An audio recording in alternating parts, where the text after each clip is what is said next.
Is the nation on the right track? Well, in the latest NBC News Wall Street Journal survey, 62% of Americans say no. But will Obama feel your pain? I'm Alan Barton. Stand by for the front page.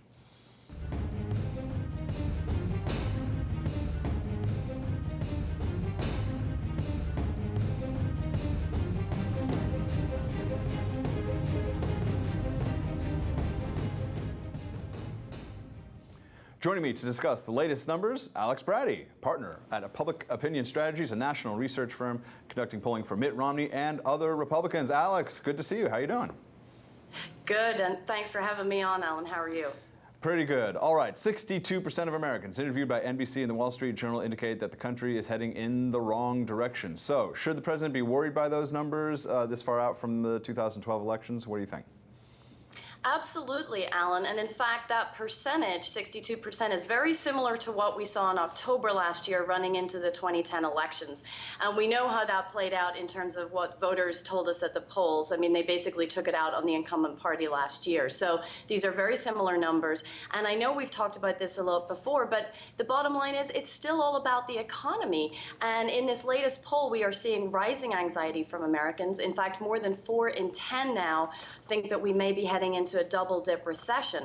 And so when you take this very bleak outlook among voters, you take these tough economic conditions, it all rolls up into what is going to be a very difficult environment for President Obama, and it creates incredible downward pressure on him, and it makes for a tough and tight re-election fight ahead for him. Well, what happened to the upswing that he experienced because of the killing of Osama bin Laden? One would have thought that that would have been enough almost to carry him. It's such a huge victory, 10 years of hunting this guy. What happened to all that approval? Where's the bump?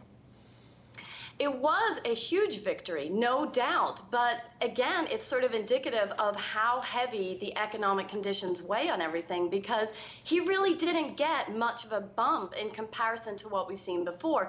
We went back and looked at other presidents, looked at comparable incidents that happened during their presidencies. And what we found is, on average, there's a 13% bump in approval rating that lasts for, on average, 22 weeks. For President Obama, he got a 6% bump, and really it doesn't look like it's lasting very long. Now, he's not quite back to where he was before Osama bin Laden was killed, but he's very close to it, and certainly he has dipped back below the 50% mark again. All right, why don't we bring in our panelists, Yaron Brook, president of the Ayn Rand Center for Individual Rights, and Terry Jones, associate editor of Investors Business Daily. Yaron, we'll start with you. Way back, 1995, 16 years ago, apparently 62% of adults felt that the government was doing too much, and 32% felt it should do more. Now, however, after this incredible expansion of government for 16 years, including the last 2, 46% feel that the government is doing too much, and 51% think it should do more. So this doesn't seem like a good trend. What do you think of this? Well, I mean, it's what you'd expect. I think as more and more Americans become dependent on the welfare state, they become dependent on the entitlements and on what government will do for them, they now think it's a good idea and they want more of it. Also, as our education system sinks, and as people, economic education. Let's just, we mentioned this before the show. President Obama this week said that ATM machines destroy jobs. That's the President of the United States, right? So well, yeah, people are unbelievably ignorant about what creates jobs in this country. People are unbelievably ignorant about what the market economy is and what the role of government should be in is today, and they've been told by politicians and by intellectuals and by professors that the solutions for everything is government. The educational campaign of the left is winning. It's been winning for the last 100 years, and we think there might be a turn right now. The things might be turning around right now. We'll see, but certainly for the last few decades, that educational campaign the left is engaged in has been very successful. All right, Alex, going back to you and in the sort of possibilities for 2012, Newt Gingrich, he's had a tough start to his campaign. His unfavorable rating hit an all-time high, 48%, which was even higher than during Clinton's impeachment when Gingrich was Speaker and catching a lot of flack. So why is the former Speaker having such difficulty attracting support?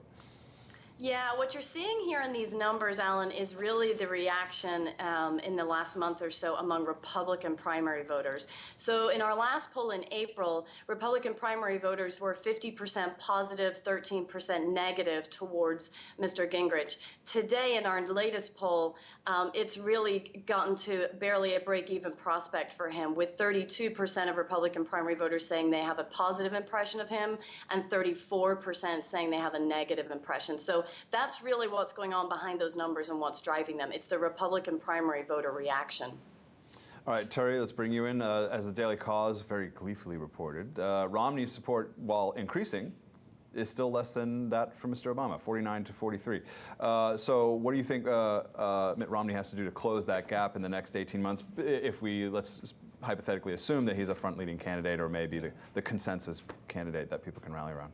Well, I certainly would hope that he would retract some of his more inane statements, like defending Romneycare in Massachusetts, although he has gone on the attack against Obamacare, which is virtually identical to Romneycare, but it's across the country. And I also think he's going to have to back off of his stance on global warming. He seems to have embraced that as well, and getting kudos from Al Gore for it.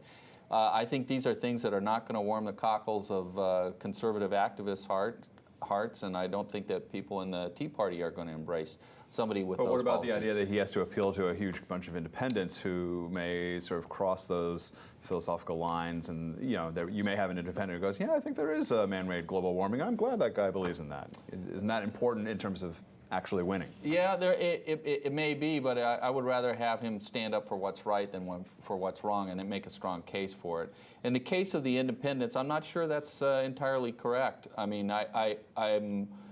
they're probably more or less like the rest of us, and I think that is agnostic about global warming.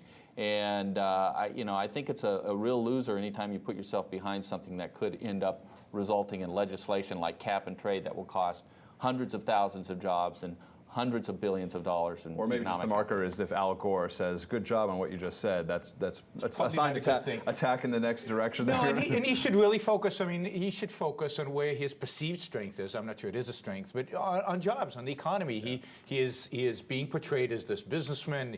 He can get things done. He understands the economy. Again, I'm not convinced of any of that he really does understand the economy, but that's a strength. Why even comment on global warming? Why get into that debate?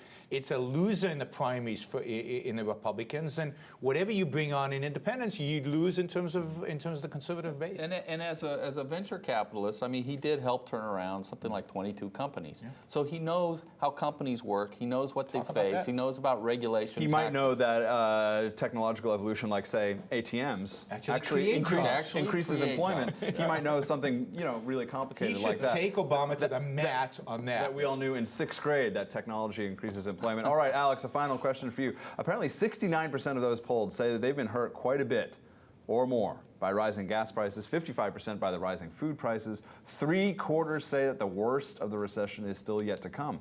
So how do you think Republicans can turn those numbers into an election message that can attract support? Well, barring some unforeseen major incident, it's clear that the economy is going to be the #1 issue going into this 2012 election. And it is important for the Republican candidate to set clear goals, set clear ideas out on the table, communicate to voters how those are different and how those will be better for the country.